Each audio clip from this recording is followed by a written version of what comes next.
Is the coronavirus a sign that God is judging the earth? If you're not yet subscribed, hit the subscribe button.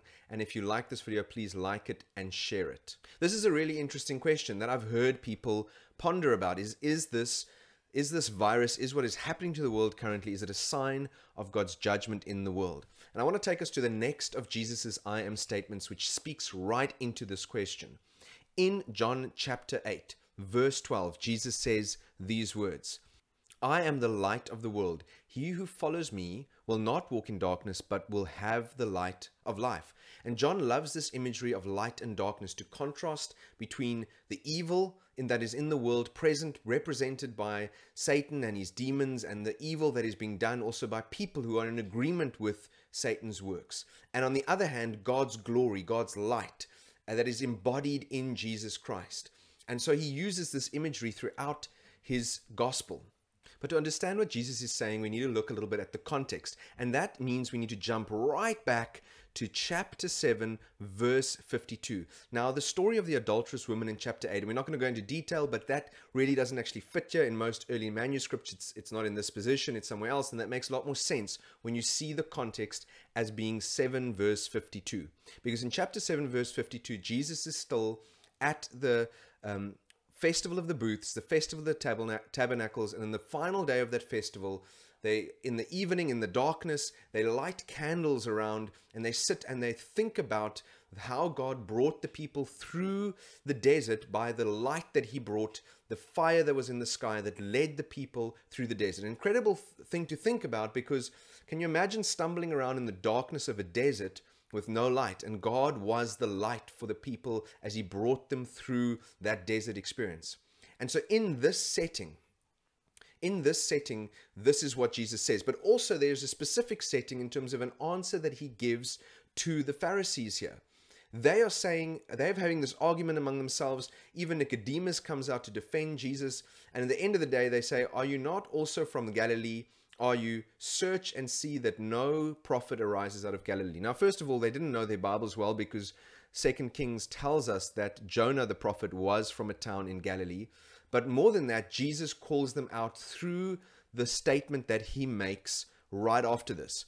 In chapter 8, verse 12, he says, I am the light of the world. So he's referencing the context of the darkness and this light that they're admiring and thinking about how God was their light in the Exodus experience.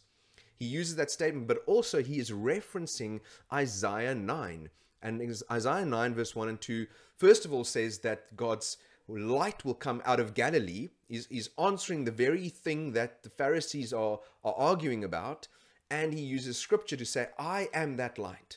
I am the light that is being spoken of in Isaiah chapter 9. So how does Jesus' statement about being the light of the world relate to the question of whether or not God is judging the world? Let's look a little bit more at the context. So after this, the Pharisees enter into a discussion and a debate, again, an argument with Jesus, because they're saying, how can you make these judgments and statements about yourself?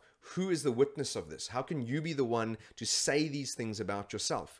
And Jesus' argument is, well, my Father is the witness, and you don't understand that because you don't think that way. You think in a carnal way. You do not understand the things of heaven. The discussion continues, and it says in verse 30 that through these statements of Jesus, many come to believe in him. But then he goes on to challenge them.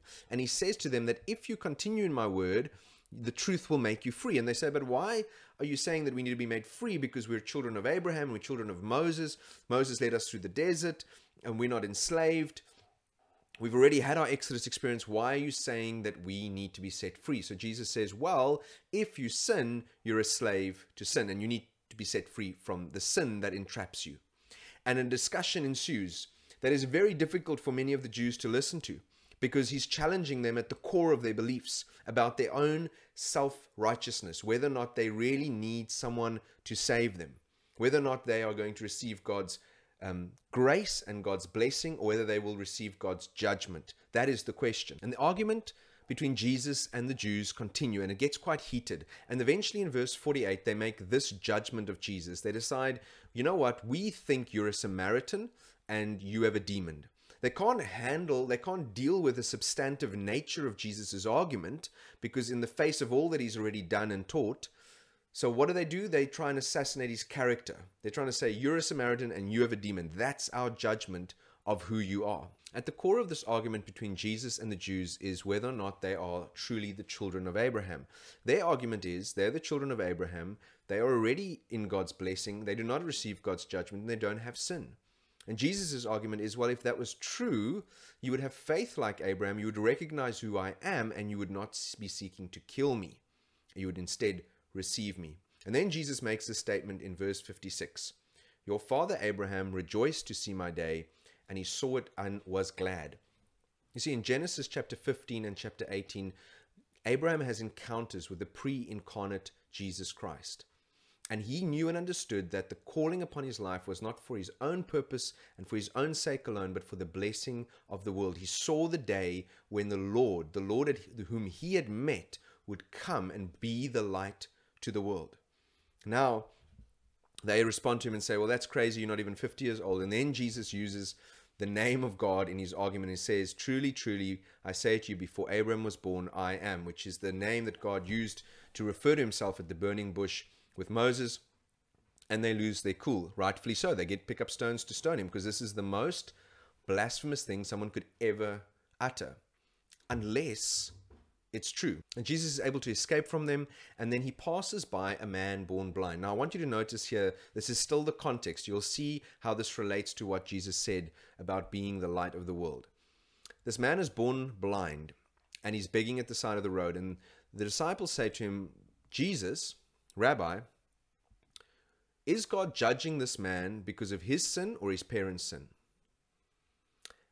And Jesus answers and said, it's not his sin nor his parents' sin, but it is so that the works of God might be displayed in him. So Jesus is not saying that this man or his parents are sinless. They're not sinlessly perfect. Jesus is also not saying that sin isn't the entrance for decay and sickness in the world. We know that the reason there is sickness is because of sin. But what he's saying is, it is not the particular sin of the people that is causing the situation, but it is actually so that God can display himself to the world. And then again, Jesus makes a statement in verse 5 that he is the light of the world. And so what does the light of the world have to do with this concept of God's judgment on the earth? So he then heals the man and sends him off on his way, and this causes an uproar because it's a Sabbath. And now the Pharisees interrogate this man. They say, who healed you? How could you be healed? Because it's unheard of that a man that had been seen blind all his life is now healed in the middle of Jerusalem. It's causing a great stir in the city. They summon his parents to come and testify. His parents want nothing to do with it because there's already a threat that if people say Jesus is the Christ, they're going to be put out of the synagogue. So the parents say, well, look, that is our son. And yes, he was born blind, but we don't know how he was healed. Ask our son. He's an adult. He can speak for himself. Speak to him. And so they call the son back again. And now notice what happens when this discussion unfolds with this man, where they do not get the answers out of him that they want. They say this in verse 29. We know that God has spoken to Moses, but as for this man, we do not know where he is from. Notice how their tone has changed. Before, they were very adamant that this man is a Samaritan and that he has a demon. Can't say that anymore. Can't say that anymore, because then all the Jews will be like, well, clearly the Samaritan demonic religion is better religion than yours because it heals people who are born blind. So now they just have to say, well, we don't know. Notice the man's response. Well, here is an amazing thing, that you do not know where he is from. You are our leaders and you do not know where he is from, and yet he opened my eyes. And they just say to him, well, look, you are a nothing, you're a sinner, you were born in sin, get out of here. And they kick him out of the synagogue. Jesus goes and finds the man and speaks to him and asks him, what do you think? What do you believe about who I am? And he said to him in verse 38, Lord, I believe. And he worshipped Jesus. Now, not even the disciples had yet worshipped Jesus, but this man had seen who he is. His eyes had been opened. He saw the light. Then Jesus makes this statement: for judgment I came into this world, so that those who do not see may see, and those who see may become blind. So was it that God's judgment was upon this man, that he was afflicted in such a horrible way to be born blind? Is it that God's judgment is on the earth, that there is something like the coronavirus taking place in our midst and the effect that that is having upon the earth? Into that context, Jesus speaks, not to answer the question around, is it this sin or is it that sin? Who's sinned the most? Who deserves the most judgment? It's not the question. The question is, how do you respond to the light? Look at what John says in John 1, verse 9, about Jesus being the light. He says there was a true light which, coming into the world, enlightens or illuminates every man. The light of Jesus comes into the world and it shines upon every single person. The question is, how do you respond to the light? If you receive the light, it will illuminate your life. It will bring light and meaning and truth and freedom and everything that is good into your life. If because you choose darkness and choose to remain in darkness, if because you want to be in darkness, the light will expose you. The light will judge you. But in fact, you're actually judging yourself because you're choosing to reject the light. It's a similar statement as to Jesus being the cornerstone. Jesus is the cornerstone. If you receive him, he becomes the building block of your whole life. If you reject him, he becomes the stumbling stone. So the question is not, what is God's judgment? Because God's judgment will come when this age is over. There will be a judgment day that will come when this age is over, and every single person will be judged according to their deeds. Everything that happens between now and that point in time either is there to push us towards Christ or to push us away from Christ. And either thing can be true. It's almost like that concept in physics where both things can be true at the same time. Either it can push us to Christ or it'll pull us away from Christ. The event itself is not what's important. It is how we respond to Christ. So when in this time I think about people saying this is the judgment of God or it isn't the judgment of God, or this is the work of the Illuminati, or this is because of one world order, or all sorts of other conspiracy theories, I just ask myself this question. Are you moving closer to Jesus Christ and faith in him, or are you moving further away from Jesus and faith in him? What is your response in your crisis to the light of God that is being shone upon our lives? Because this time is a time of testing. I've found it to be very testing, and it shines its light on areas of our lives all the time. And my response is either to say, I don't want that. I don't want the light. I want the darkness. I want to hide. Or it is to say, thank you for exposing who I am. And Lord Jesus, would you forgive me? If you were blind, you would have no sin. But since you say we see, your sin remains. And so this reality is the way you respond to Jesus. If you say, Lord, I need you. I recognize who I am in the light that is shining in and on my life.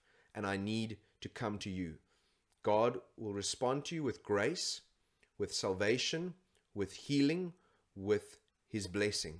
You will receive the peace of God if you respond with humility. But if you respond in your darkness with pride, then you will remain in your darkness. Your eyes will remain shut, and you will feel judged, and you will even try and push away the light because you feel that it is judging your life. So the simple question remains for each one of us to answer exactly as Jesus asked it to this man. He's asking it of us. In verse 35, do you believe in the Son of Man? Do you believe who Jesus is, that he is both fully man and fully God? Do you believe he came to save the world? Do you believe he is the light? Let his light shine on you. Let it expose you for who you are. And then just simply in humility say, Lord, that is who I am. And God will have grace upon you if you come to him.